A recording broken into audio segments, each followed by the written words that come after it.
Welcome back, Highlanders. This is part 2 of chapter 2 for week 2 and module 2 here on our ECON002 class.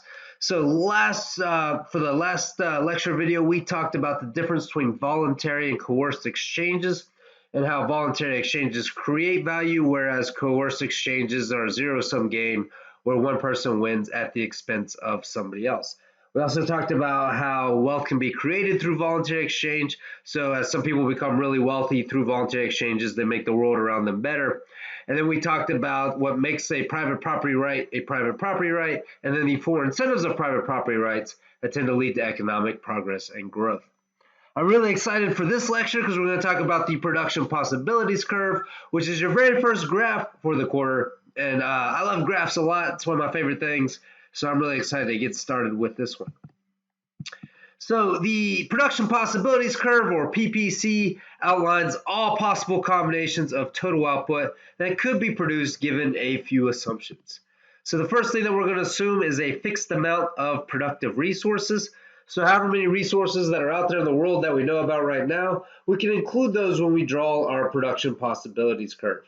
Now, if that amount of resources should change, like we go out there and discover more resources, then that's going to shift our curve. But until we discover them, we don't know about them, so we can only draw that curve with the fixed amount of resources that we have right now. Right. We also assume a given amount of technical knowledge. That means that whatever technology we have available to us at this point in time, right, we take that into account when we draw this production possibilities curve. Now, of course, we go out there and discover new technology all the time, more rapidly now than ever. But that will shift the curve when we go out there and discover those new things. Until we do discover it, right, again, whatever technology we currently know about, right, that's what's included in where we draw that curve. And then finally, number 3 is that we are using our resources fully and efficiently. We're not wasting resources in any kind of way, right? So again, we assume a fixed amount of productive resources, a given amount of technical knowledge, and that we are using those resources fully and efficiently. We take all 3 of those assumptions into account when we draw this production possibilities curve, which again outlines all possible combinations of total output that could be produced, right, given those assumptions. So it's everything that we can produce as an economy, given our level of resources, our technology, and that we're using those resources fully and efficiently. If you take an economics in high school or a different economics class in college, then you might have heard this referred to as the production possibilities frontier, or PPF. Either way, PPF or PPC, we're talking about the same thing. So let's go ahead and draw ourselves a production possibilities curve. And the first one we're going to draw is one that demonstrates the idea of constant opportunity cost. All right, so let's go ahead and get into it and draw our very first graph. Now again, I'm drawing on a vertical laptop screen using a stylus, so it might not be as neat as it otherwise would be, but let's try to do the best we can. In order to draw this graph, I'm going to exit the full screen mode simply because it allows me to more easily use the different colors that are up here and available to me. All right, so the first thing when you're graphing is you're going to have what's called a vertical axis, or sometimes called the y-axis, and then you're going to have the horizontal axis, sometimes referred to as the x-axis, right? And again, we're going to be measuring the maximum combination of 2 goods that we can produce as an economy. And let's say for the sake of argument that these 2 goods are hand sanitizer, which I'm going to abbreviate as HS. That's ugly. Let me fix that up for you. There we go. Hand sanitizer is going to abbreviate as HS. And then toilet paper, which I'm going to abbreviate as TP. All right, so we're measuring hand sanitizer on the vertical axis and toilet paper on the horizontal axis. Now this point here, this represents 0 units of hand sanitizer and 0 units of toilet paper. Now let's say that as an economy, we can produce 5 units of hand sanitizer if we devote all of our resources to hand sanitizer and none of our resources to toilet paper. Now, also as an economy, if we decide that we want to produce, say, some toilet paper, rather than just have nothing but hand sanitizer available to us, right, then we're going to have to give up some resources that are being devoted towards hand sanitizer in order to devote those same resources to toilet paper. So another potential point that we could be producing is one that involves 4 units of hand sanitizer and 1 unit of toilet paper, right?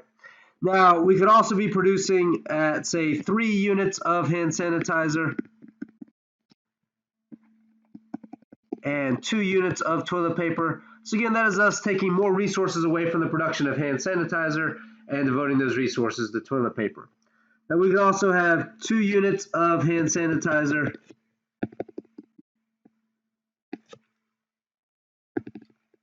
and 3 units of toilet paper, as again we continue to devote more resources away from hand sanitizer and towards that toilet paper, right? Now if we decide we want even more toilet paper, right, then we could have a situation where we have 1 unit of hand sanitizer or 4 units, and 4 units of toilet paper.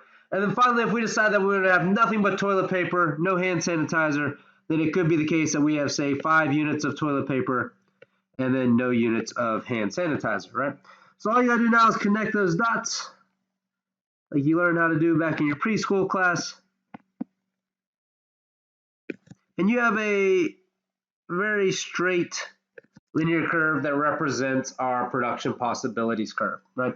So again, this is the maximum combination of these particular goods that this economy can produce given its current level of resources, again, the amount of resources that it knows about, its current level of technology or the amount of technological progress that we currently have, right? And that we're using these resources fully and efficiently. Now, this is what is known as a constant opportunity cost production possibilities curve. And the reason why it's called that is because the opportunity cost stays the same at all points along this PPC. So in other words, if we call this, say, point A, and we call this point B, if we were to go from point A to point B, what do we give up and what do we gain? Right? Well, in terms of what we give up, we're going to give up 1 unit of hand sanitizer. So what are we going to gain here? Well, we're going to gain 1 unit of toilet paper, right? So if we go from A to B, then again, we're giving up 1 unit of hand sanitizer for 1 unit of toilet paper, right? So that's the opportunity cost of gaining 1 unit of toilet paper is giving up 1 unit of hand sanitizer. If we want to calculate the opportunity cost, right, then that is just slope of this. If you remember, slope is just rise over run, or in this case, that's going to be equal to a rise. Oops, sorry, I didn't mean to switch over the slides there. That's going to be a rise of -1 divided by the run of +1. Rise is just the difference in the vertical distance. We're going from 5 to 4, so we're losing 1 there. And the run is just the change or difference in the horizontal distance. We're going from 0 to 1, so we're gaining 1 there. Right, so the slope here as we go from point A to B is -1. Now, if we want to call this point C, if we want to go from B to C, again, as you make that move, you're giving up 1 more unit of hand sanitizer in order to gain 1 more unit of toilet paper.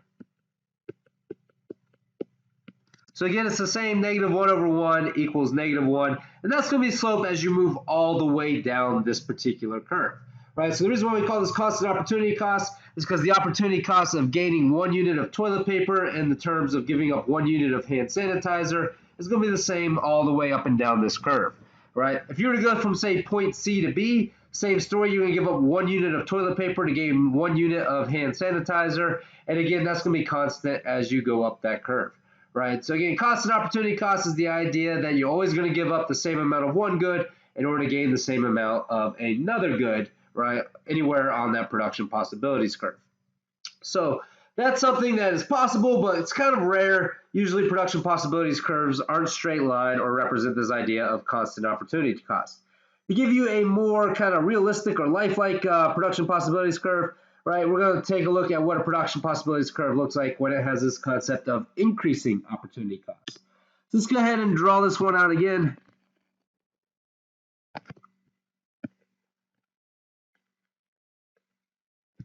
So again, this is our production possibilities curve measuring this economy's ability to produce hand sanitizer and we'll say toilet paper, right? So, and looking at this, right, again, this is an economy that might be able to produce 5 units of hand sanitizer and devotes all its resources to hand sanitizer, and then maybe 5 units of toilet paper if it devotes all of its resources to that toilet paper.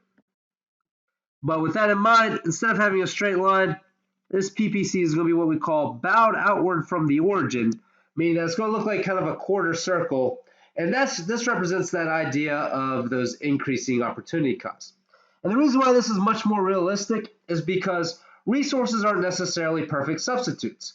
In other words, the same resources that we use for hand sanitizer might not be the same resources that we use to produce toilet paper.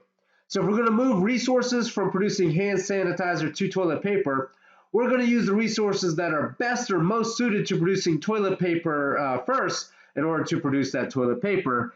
And so we're going to take the resources that are least able to produce hand sanitizer and best able to produce toilet paper, and those are the resources that we're going to convert first.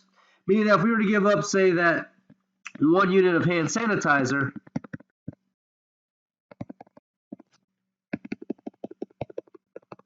well, that might be able to produce, say, 3 units of toilet paper, because again, we're using the resources that are most or best suited for toilet paper first, and then we're going to use the resources that are least suited for hand sanitizer first as we're making this conversion. So if we wanted to keep on taking resources away from producing hand sanitizer and put them towards producing toilet paper, we can do that. But the idea now is that the next unit of resources that we take away from hand sanitizer and put towards toilet paper are going to be resources that are less suited to producing toilet paper than those first resources that we took away. Right? So let's say if we continue to move down this curve, again, we might only be able to produce 3 units of hand sanitizer if we want to produce more toilet paper. And that might allow us to produce, say, 4 units of toilet paper, right? So now we're giving up 1 unit of hand sanitizer and we're just gaining 1 unit of toilet paper. Whereas before, when we took away that first unit of hand sanitizer, we were able to gain 3 units of toilet paper, again, because we were using the resources that were best suited towards toilet paper, right? And if we continue to do this, we can produce maybe 2 units of hand sanitizer.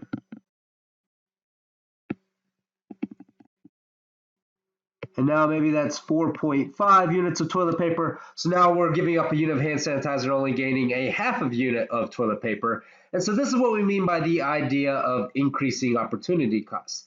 Now, whether we're talking about the graph that we just got done talking about, that is constant opportunity costs, or we're talking about this graph that is representing these increasing opportunity costs, either way, I want you to be aware that the production possibilities curve is always going to be downward sloping. It might be a straight line, and that represents those constant opportunity costs, or it might be bowed outward, and that represents increasing opportunity costs. But either way, it's going to be a downward sloping curve. It always has to be downward sloping because of that idea of scarcity, which says that if we're using all of our resources and our best technology fully and efficiently, then we can only produce more of one unit if we produce less of another, or there's always going to be trade-offs involved. An upward sloping production possibilities curve would mean that we could constantly be producing more of all goods at the same time. And again, we just don't live in that kind of world. We live in a world where scarcity is present. So again, we've got to make trade-offs and give up more of one good to produce more of another. All right, so kind of keep that in mind. Now, let's go ahead and go through a few examples and make sure you understand what I want you to know from a production possibilities curve. So moving forward here, when you're analyzing a production possibilities curve, you need to be able to tell me what the efficient points are. And the efficient points are the points that are on the production possibilities curve. Again, that's what represents you using your resources fully and efficiently. Now, we also have what we call inefficient points, and inefficient points are points that are inside that curve or inside that production possibilities frontier. And this represents the fact that we are not using those resources fully and efficiently. If we're operating at an inefficient point, that means that we can produce more of one good without necessarily giving up more of another. And then we have what's called unattainable points, and those are points that are outside the production possibilities curve, right? You can't get to those unattainable points given our current level of resources and our current technology. You also need to be able to tell me what is produced at a certain point. So if I identify a point on a quiz or exam and ask you how much is being produced at that point, you need to be able to tell me. And finally, you need to be able to tell me what is given up and gained when going from one point to another on that production possibilities curve graph.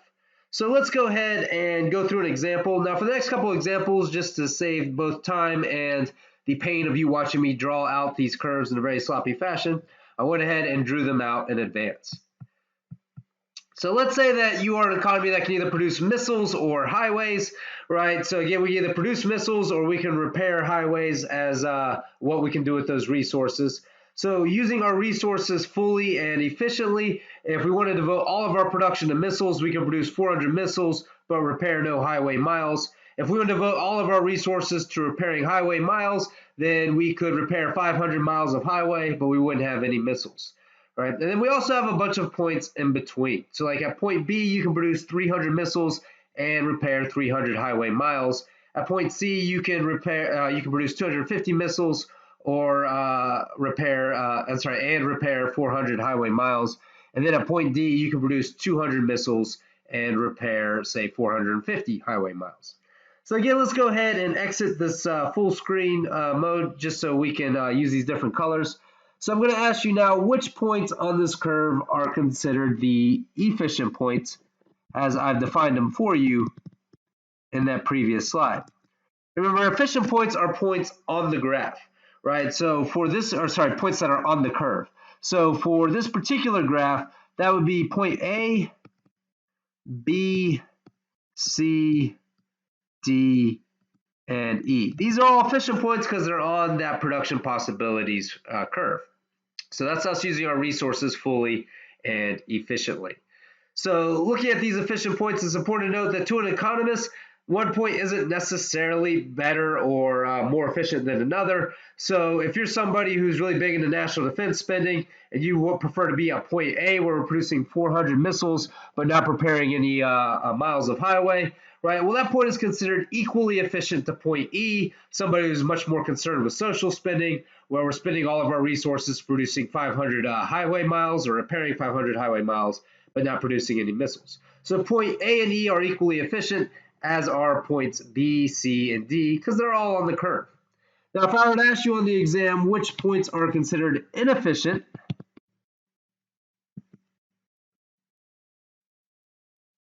remember, those are points that are inside the curve, so hopefully you recognize that that is point G. The reason why point G is considered inefficient is because at point G we can produce either more missiles, more highway miles, or more of both. Right? The fact that we are not producing as much as we could means that we are operating inefficiently or not using our resources in the best possible manner. Now, if I were to ask you on that quiz or exam, which of these points are considered unattainable, hopefully you'll be able to tell me that that is point F. Point F is the unattainable point in the sense that we cannot produce 300 missiles and repair 450 miles of highway all at the exact same time. We just don't have the resources or technology to do that just yet. That doesn't mean that we'll never be able to do it. One thing we're going to learn is that we can shift out or expand this production possibilities curve over time if we can do things like develop or discover more resources or enhance or improve our technology. Right. So again, be able to tell me what are the efficient, inefficient, and unattainable points. Again, the efficient points are on the curve, inefficient points are inside the curve, unattainable points are outside the curve. Right. Also, again, be able to tell me what is being produced at any one point. So if I were to tell you that we were at, say, point B, right, you need to be able to tell me that at point B, we are producing 300 missiles and repairing 300 miles of highway. And then be able to tell me what is being given up and gained as you go from one point to another. So as we go from, say, point B to C on this particular graph, what's happening here? Well, as you go from B to C on this graph, we are giving up 50 missiles, but we are gaining 100 miles worth of highways being repaired. So plus 100, we'll say, highway miles here. Right. So again, if you're looking at the slope or the opportunity cost, right, then again, when you're calculating out going from B to C, that is minus 50 missiles. That's the rise over 100 miles of highway repaired. That's going to give you a slope of negative 0.5. Meaning that you have to give up essentially half a missile to gain a highway mile. Right. With that in mind, if we were to continue moving down this production possibilities curve, let's say that we wanted to go from C to D. Right. Again, you got to look at what you're giving up and what you're gaining. Here we are, that's supposed to be red. There we go. Here we are giving up another 50 missiles. But now, instead of gaining 100 highway miles, we appear to be gaining just 50 highway miles, because now the resources we are taking away from our missiles and converting to highways are less suited towards highways and maybe being more suited towards missiles. So again, if you're going through this conversion, that is minus 50 missiles plus 50 highway miles. That's going to be a slope of -1, right? So notice that this slope is increasing as we're moving down the production possibilities curve. That is that concept of increasing opportunity costs. In order to hammer this home, if we want to go from, say, point D to point E here, so again, we're going from D to E, what are we giving up and what are we gaining? Well, again, if you're looking at what you're giving up when you make this move, you're losing 200 missiles now. And then what are we gaining? Again, we are just gaining 50 of those highway miles. So I guess this should be highway miles too, right? All right, so again, if we're calculating out that slope, that is going to be minus 200 divided by a positive 50. That's going to give you -4. So again, the slope's always going to be negative because you're giving up one thing in order to gain more of another. But notice that this negative slope is increasing in magnitude as you move down this production possibilities curve. Because again, as you continue to move down, you're taking away the resources that are going to be more and more suited towards missiles and less suited towards highway miles as you continue to repair more highway miles and produce less missiles. Right, so just know that, again, this idea of a production possibilities curve that's bowed outward represents this idea of increasing opportunity costs, which again just means that this slope gets bigger in magnitude as you move further down this curve. Right, so hopefully this is making a lot of sense to you, but let's go ahead and test it out to make sure that you know what's going on. So another example here, let's say that we're producing as an economy either tanks or school buses, right? So will you be able to identify the points? Will you be able to tell me how much is being produced at a certain point? And will you be able to describe what happens when you move from one point to another? Right, so let's go ahead and go through this example. Again, test this out, give you a little bit more practice with it. So once again, I'm going to go ahead and, or I've already gone ahead and drawn this graph for you so that you don't have to suffer through watching me draw it in real time. All right, so again, this is an economy that produces tanks and school buses. If it focuses all of its production on tanks, it can produce 500 tanks. If it focuses all of its production on school buses, then it can produce 500 school buses. Right, so with that in mind, let's go ahead and exit this full screen again so that we can use the different colors. So again, if I were to ask you, what are the efficient points? Hopefully you will be able to tell me. I'll give you a second if you want to pause the computer and go ahead and write those down. So go ahead and pause now. And if you're done pausing, let's go ahead and tell you what those efficient points are. So those are points A, B, and D, because those are the points that are on the curve. Right. If I were to ask you what are the inefficient points, again, feel free to go ahead and pause that computer if you want to see if you can solve that on your own. And we're back with point E being the inefficient point. Because at point E, we're only producing 200 tanks and 200 school buses. If we're only going to produce 200 school buses, we can produce a lot more tanks, like 400. So again, there's tanks that we could be producing that we're not. If we're only going to produce 200 tanks and we're producing more school buses, maybe like 430, but we're not. Or we'll be producing more of both, like we are at point B, right? So again, point E, we're not using those resources fully and efficiently. And of course, I could be asking you, what are the unattainable points on this particular graph?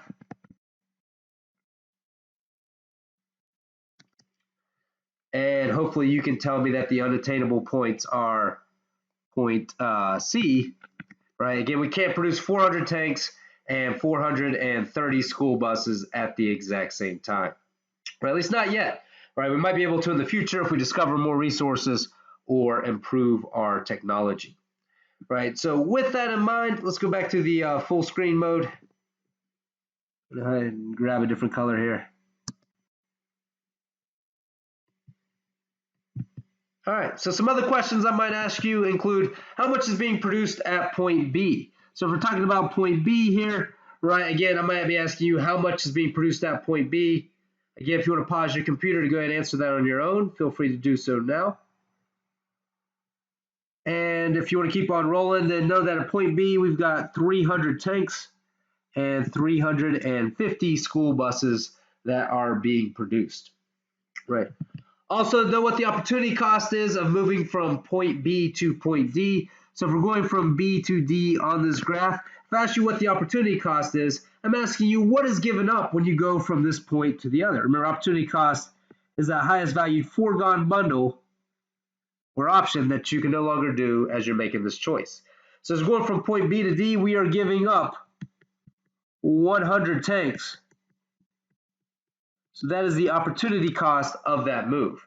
Now, if I were to ask you on the quiz or exam, what are we gaining when we go from B to D, right? Then we are just gaining those 80 school buses, or getting the difference between what you're producing at point B, which is 350, and what you're producing at point D, which is 430, right? So again, the opportunity cost of moving from B to D is the 100 tanks that you're giving up, right? What you're gaining from that move are the 80 school buses.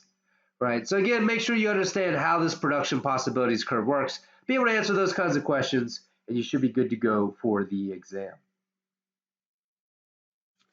So moving forward, let's talk about how to shift this production possibilities curve. So again, I'm going to go ahead and exit the full screen here so we can use different colors. But if we're going to draw our generic production possibilities curve, again, looking at maybe hand sanitizer and toilet paper. Again, we're going to draw one that represents this idea of increasing opportunity costs, or one that is bowed outward, right? There are certain things that could shift this production possibilities curve either outward or inward, right? So for example, if we were to say discover more resources or ways to produce both of more hand sanitizer and more toilet paper, then this curve could actually shift out. And again, if we can discover ways to produce more of both resources, it will cause this parallel shift, right? That will result in us being able to maybe produce 6 units of toilet paper and 6 units of hand sanitizer at the same time, or maybe a bigger combination of both, right? Now, if something were to happen, if our resources were to be destroyed, or if our technology were to somehow be reduced or go down, then we could have a parallel shift inward like this, right, causing us to be able to produce less of both goods. In this case, maybe just 4 units of hand sanitizer or 4 units of toilet paper, right? So we have a production possibilities curve shift outward, allowing us to produce more. This kind of represents economic growth. Or you could have a production possibilities curve shift inward, and that allows us to produce less. That kind of represents an economic decline.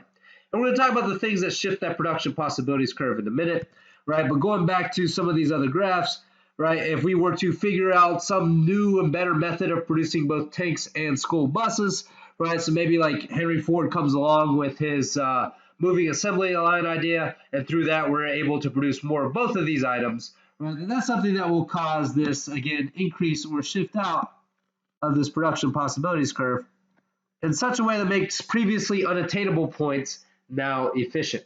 So again, just because we can't reach a point yet doesn't mean we're not going to be able to reach it through time if we do things like, again, discover more resources or improve our technology. So keep that in mind as we're talking about these shifters of the production possibilities curve. Okay, so let's go ahead and back into our full screen mode and start talking about what shifts this curve. So there are 4 factors that shift the production possibilities curve that we're about to go through, the first of which being a change in the economy's resource base. So I told you when we initially draw this production possibilities curve, we are assuming a given amount of resources. So whatever resources we know about at this point in time, that's what resources we can use to produce our maximum combination of goods that are represented by this production possibilities curve. But of course, if we go out there and we discover or find new resources, then that's going to be able to shift that curve. And the way that we go out there and do that is through a process called investment. So in economics, investment isn't just doing things like putting your money in the stock market, right? But also involves just the purchase, construction, or development of resources. So if you go out there and you say discover more oil fields rather than just use the oil that is known to us, then you're investing in what we hope is a better future by having those or discovering those additional resources. So again, investment is the purchase, construction, or development of resources. And the more we invest, the more resources that we are going to have in the future, the more that production possibility curve is going to shift out. However, please note that investment does require us to give up consumption goods. The more time we spend discovering new resources, the less time we spend consuming the resources that we currently know about, right? And consumption is kind of what makes life a good thing or worth living today, right? In other words, consumption is kind of what makes life worth living. But remember, investment helps us have a better future. So investment is what makes dreams worth dreaming. So there's a quote by economist Gregory Mankiw. He says, you can either pick apples or plant apple trees. The more you pick apples, the more apples you'll have today. The more you plant apple trees, the more apples you'll have tomorrow. So the more that we spend on consumption, right, then the better our lives are right now, right? But the more we invest in the future, the more we're going to be able to shift out that production possibilities curve and have and be able to produce more and have more in that future. So let's go ahead and kind of represent this trade-off between consumption and investment on a production possibilities graph.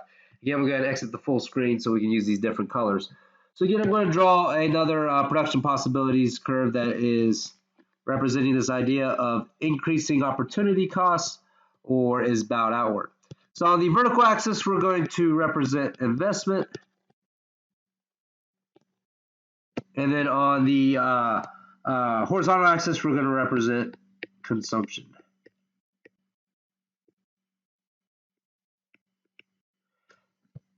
And then we're going to have our, again, bowed out production possibilities curve, which represents this idea of increasing opportunity costs, or that some goods are better suited for investment and some are better suited for consumption.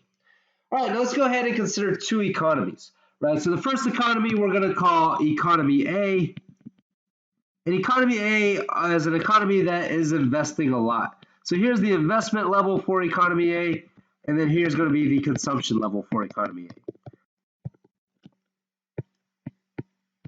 So economy A is that kind of economy who's always kind of got an eye out towards the future. They're willing to sacrifice a lot of consumption in order to invest a lot into hopefully having a better future.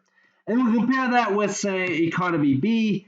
And say economy B is operating down here somewhere.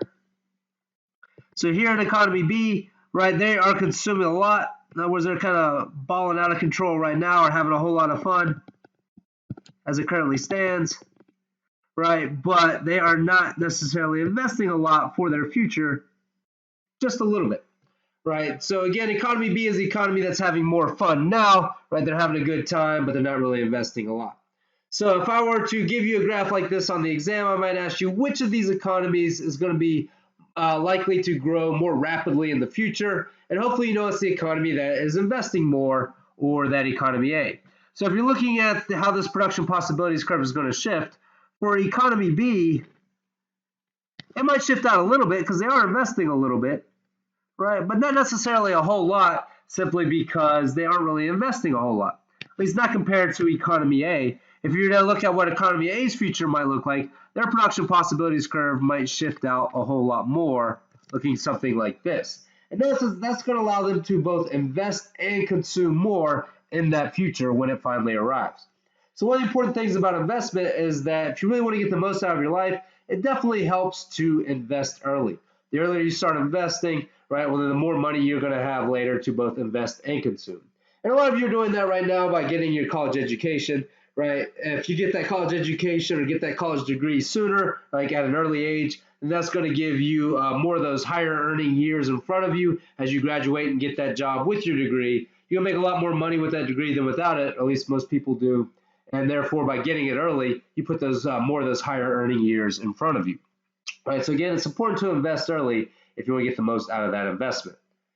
All right, so again, consumption, it means that or the economy that's consuming more. Economy B, that's the economy that's having the most fun today. Economy A is probably the economy that's going to have the most fun in the future. Now, it is possible for a production possibilities curve to shift inward if we're using up resources, or let's say our oil fields catch on fire and therefore get used up before we can produce with them. Then that might be something that would actually shift that curve inward. So it is possible for us to have less resources in the future if, again, we don't discover more resources and the resources we currently have some tragedy befall upon them. Right. Second of the four factors that shift the production possibilities curve are changes in technology. So technology is just the knowledge available in an economy at any given time, right? It's basically our know-how or our ability to produce with our current resources. And the better the technology, then generally speaking, the more that we can produce and the more that production possibilities curve will shift outward. So as technology improves, our PPC will shift out. So as we invent things like the internet and online shopping, that will cause our production possibilities curve to shift out compared to when we didn't have those things. Now, it's kind of hard or rare to think of a case where technology would shift inward, like if a meteor came by and destroyed all our satellites, or if we had some kind of electromagnetic pulse that rendered all of our technological items useless, or all of our electrical items useless, right? Then that might be something that would be a reduction in technology that would shift that curve inward. But again, it's going to take some pretty rare and extreme events for that to happen. Usually once something's invented, it's out there for everybody. So technology usually just shifts that PPC out rather than in. And it's important to note that technology determines the amount of output that we can generate with our limited resources. So we have as much, if not fewer, natural resources than, say, the cave people did hundreds of thousands of years ago. But notice that we can do a lot more with those resources because our technology has improved. So again, technology determines what we can get out of those limited or scarce resources. The better the technology, the more we get out of them, the more that production possibilities curve will shift outward. So the third factor that can shift the production possibilities curve is a change in the rules under which an economy functions. So there are some rules that are more conducive to economic activity, and then there are some rules that are less conducive to economic activity, and which rules are in place might determine where your production possibilities curve is. So for example, during the coronavirus right now, we're practicing what's called social distancing, which means that we're closing down pretty much all non-essential businesses, right? People have to keep 6 feet from each other. They're not really allowed to not only run a business or perform a service, but to patronize those businesses or go to those businesses either, right? So with that in mind, as we've talked about in Chapter 1, that's going to reduce a lot of economic activity. So something like that might shift our production possibilities curve inward, at least temporarily while we're practicing those social distancing measures. In other words, we might not be able to produce as much toilet paper and hand sanitizer if we can't hire people because they're staying home from work due to the fact that they are considered non-essential employees and have to quarantine themselves. Right now, when social distancing ends and we are all working together and going to these different restaurants and businesses that are now back open, right, then again, that might shift our production possibilities curve back outward. Right now, it is kind of interesting in that social distancing might shift our production possibilities curve inward now, but then when it ends, it might shift it further out to what it would have been if we didn't practice social distancing. Because one thing that could cause our production possibilities curve to shift inward is if we didn't practice social distancing, then you might have a lot more people getting the flu and dying, and that's going to be less people to do things like produce toilet paper and hand sanitizer for us in the future. Right. So again, a temporary shift inward of production possibilities curve with social distancing now could lead to a less severe shift inward later if it prevents enough people from dying. Right. But again, while we're practicing social distancing, that curve will shift inward. And then when social distancing ends, that curve will shift back out. And then our fourth factor that shifts the production possibilities curve is a change in work habits. You all know as students that some weeks you just get more out of the week than during others. Every week you got the same 7 days in the week, right? You got the same 24 hours in a day, but there's some weeks where you just work harder and are able to produce more. And there's some weeks where you just work less and produce less, right? So like during exam week, I noticed that students tend to spend a lot more time working, right? They not only just focus on school more, but wherever they're walking, they walk a little bit faster. A lot of times they are studying while they're walking, right? They find ways to get a little bit more out of their day. So that's them working harder and getting a few more, getting more production out of those limited amount of hours. And then there's some days, we've all had these days, where we just kind of sit at home and binge watch Netflix, and we just don't get as much done. And during those days, of course, we're not producing nearly as much, then our production possibilities curve would shift inward, right? So again, some days or weeks we get more out of our time. Some days and weeks we get less out of our time. If we're working harder and getting more of our time, that could shift the curve outward. If we are working less, right, then that could shift the curve inward, right? But those are the 4 factors that shift that production possibilities curve. And that's it for part 2 of chapter 2. When we come back for the 3rd and final part of this particular chapter, we're going to be talking about the law of comparative advantage, and we'll be taking a look at the different economic systems of capitalism and socialism, giving you kind of the more textbook or academic definitions of those economic systems rather than those media-loaded or biased definitions of those systems. And then we'll compare the two, and we'll talk about which has seemed to work better at producing economic activity throughout history and why. But that's it for part 2. Please let me know if you have any questions. I look forward to talking to you again for part 3. But until then, feel free to email me or see me in my office hours if you need anything. Again, stay safe and healthy. Take care, and I will see you all next time.